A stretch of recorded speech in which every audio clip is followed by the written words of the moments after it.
물속에 있었던 DVR과 지금 여기 나와 있는 세월호 DVR은 서로 다른 물건입니다.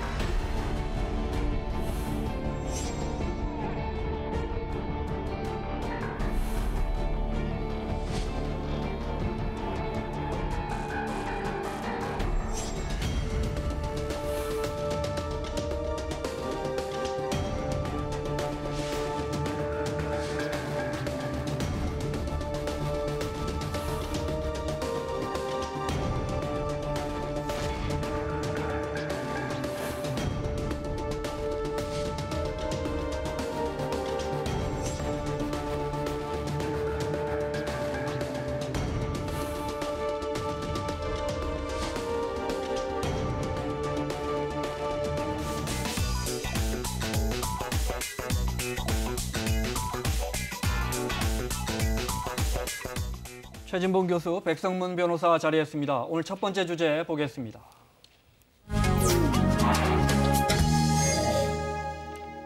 세월호 선내 저장된 CCTV 영상은 공교롭게 사고 3분 전에 끝납니다. 사고가 나기도 전에 누가 CCTV를 껐을까? 그렇지 않으면 혹시 사고 나고 누가 그걸 지웠을까? 누군가 손을 댄 흔적이 여기저기에서 나오고 있는데요. 네. 자, 한 달 뒤면 세월호 참사 5주기입니다. 그렇습니다. 네. 왜 침몰했는지 여러 정황은 수도 없이 나왔는데 우리 국민 누구도 정확히 왜 침몰됐습니까? 아무도 모릅니다. 네. 사고 시각부터 좀 살펴볼까요? 예. 4월 16일이었고요. 맞습니다. 네. 8시 49분이죠. 네. 우리 모두가 기억하고 있는 침몰이 시작한 시작했습니다. 네. 그리고 10시 30분에 완전 침몰이 됐고요. 네. 그리고 나서 이제 6월 22일 날, 네. 6월 22일 날 저장 장치란 게 인양이 됩니다. 네. 지금 이제 문제가 되고 있는 게 바로 저건데요. 네.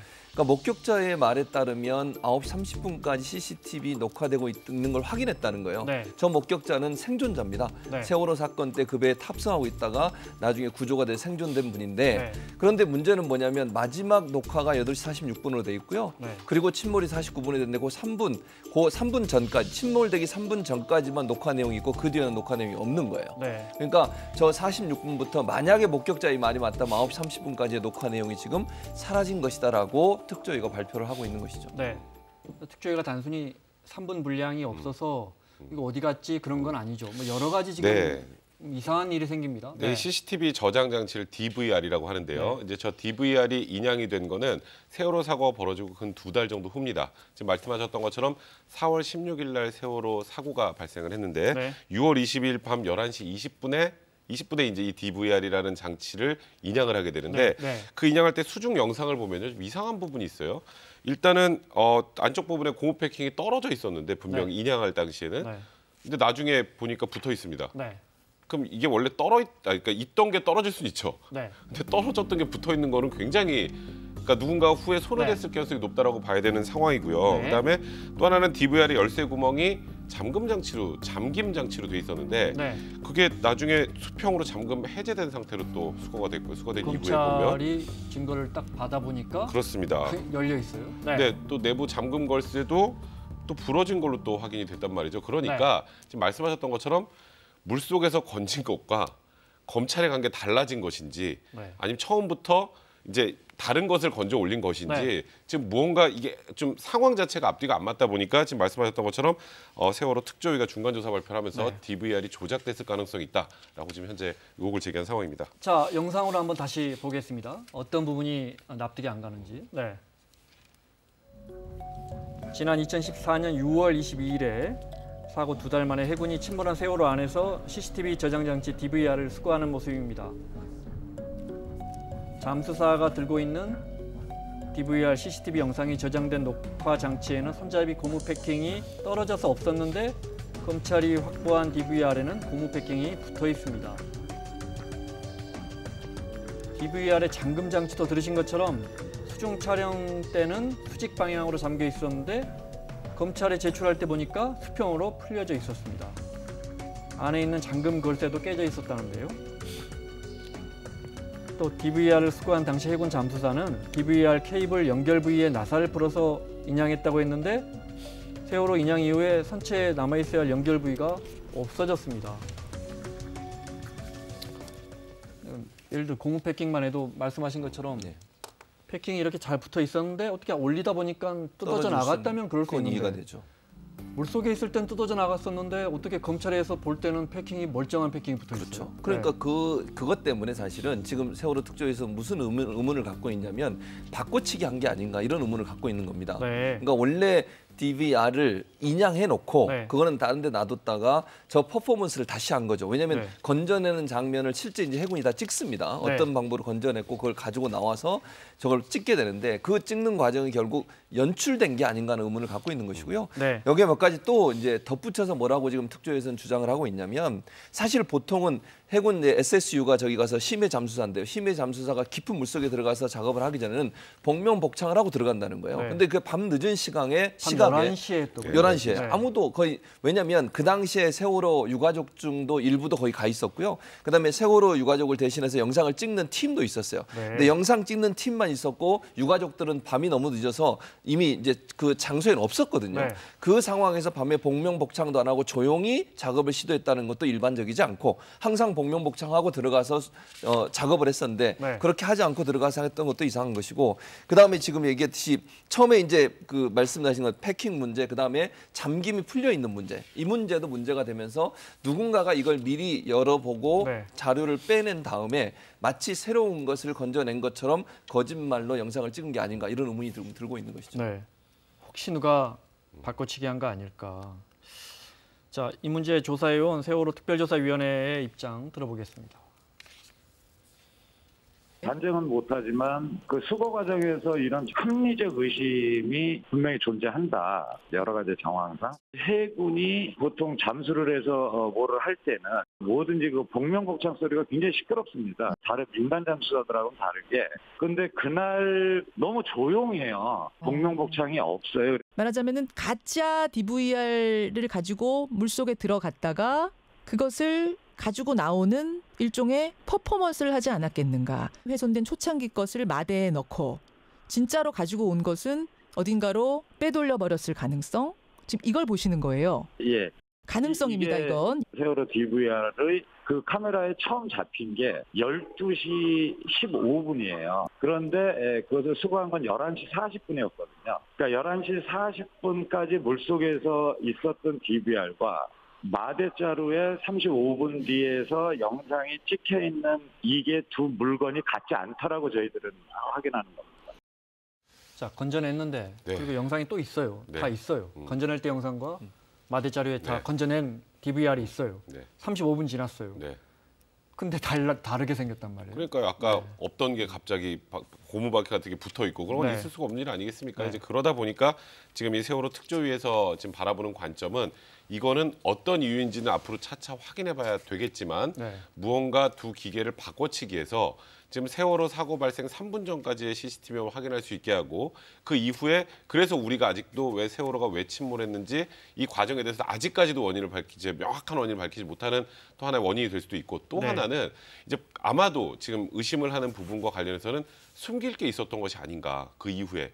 근데 이거는 지금까지 어쩔 수 없이 다 추측일 수밖에 없습니다. 네, 우리가 네. 영상을 확인한 게 아니기 때문에. 네, 특조위 측도 매우 조심스러웠습니다. 그렇습니다. 네. 그러니까 무언가를 삭제할 수밖에 없는 이유, 그러니까 뭔가 침몰 원인이라든가 아니면 그 이후에 구조 과정에서 뭐 해경이나 뭐 무언가 이게 대외적으로 드러났을 때 국민적으로 네. 굉장히 큰 비난이 있을 만한 그런 내용들이 확인을 할 수 있었던 것인데 그래서 그 내용을 좀 지워버리고 네. 바꿔치기 한 것이 아닌가까지도 지금 추정을 할 수밖에 없는 상황인 겁니다. 네.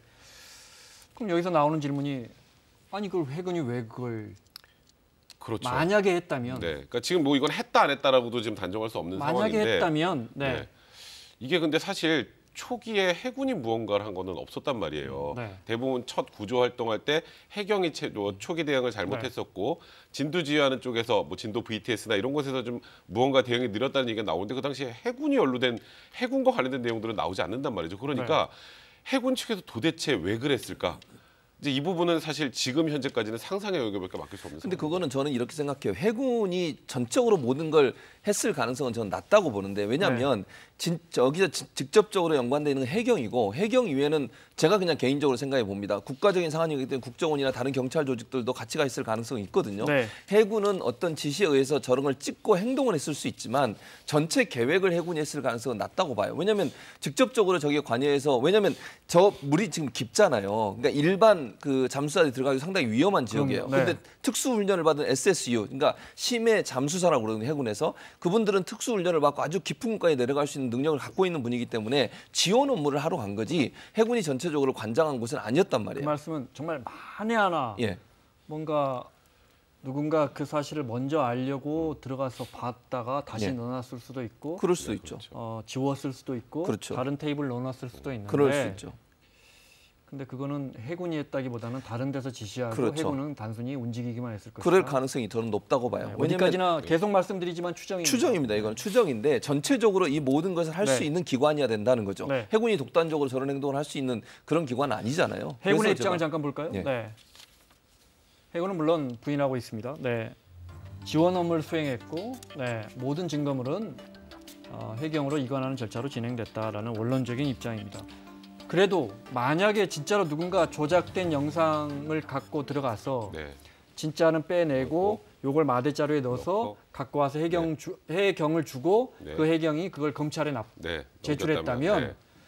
만약에 그런 일이 있었다면 도대체 몇 명이 이 비밀을 몇 명의 입을 막아야 되는 거예요. 그러니까 일단은 네. 이건 만약에 이게 현실이라고 뭐 나온다면 이걸 지시한 이제 누군가가 있을 것이고요. 네. 그럼 이 잠수부도 역시 들어가서 교체를 해야 되는 상황이니까 이 잠수했던 뭐 좀 조심스럽습니다만 네. 그 해군도 당연히 알 수 있는 상황이었을 것이고 네. 그다음에 이걸 가지고 나서 바꿔치기 할 때 이 지시가 또 있어야 되니까 지금 이 관련된 것만 해도 굉장히 많은 사람들이 연루될 수밖에 없어요. 이게 만약에 진짜 사실이라면. 네. 근데 여기서부터가 우리가 지금 가정이기 때문에 이제 그러면 이걸 전부 다 지금 현재 지금 이 세월호 사건 이후에 정말 엄청나게 많은 그 뒤에 사고가 있지 않았습니까?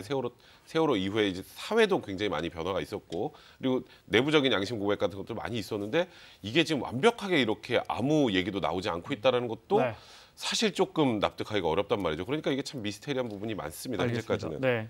세월호 특제위에서 그래서 이게 무슨 문제다 이런 게 아니고 예. 이런 것들이 의혹이니까 예. 혹시 아시는 분들은 제보해달라 이런 그렇습니다. 거죠. 네. 그러면서 뭐까지 요청을 했냐면 이게 만약에 연루가 됐다면 처벌을 받을 위험성도 있잖아요. 그러면 안 나오잖아요, 사람들이. 네. 그래서 그걸 면책해주는 조항까지 만들자고까지 제안을 했어요. 네. 그러니까 특별 뭐 법을 만들든 아니면 조항을 만들어서 네. 만약에 누군가가 제보를 하면 공익제보자로 인정을 해서 더 이상 네. 면책하지 않도록 하면서 정말 양심 있는 고백을 해달라. 방금 말씀하신 것처럼 한두 명이 연루된 게 아니잖아요. 네. 그렇다면 누군가가 한 명이 얘기를 해주면 진실을 밝히는 데 도움이 되니까 처벌을 받지 않는다는 조건하에 말할 수 있는 그런 기회를 좀 찾고 있는 상황이고 제보를 네. 기다리고 있습니다. 정말 아시는 분이 있다면 제보해 주셔서 국민적 의혹을 풀 수 있는 그런 기회가 됐으면 좋겠습니다. 알겠습니다.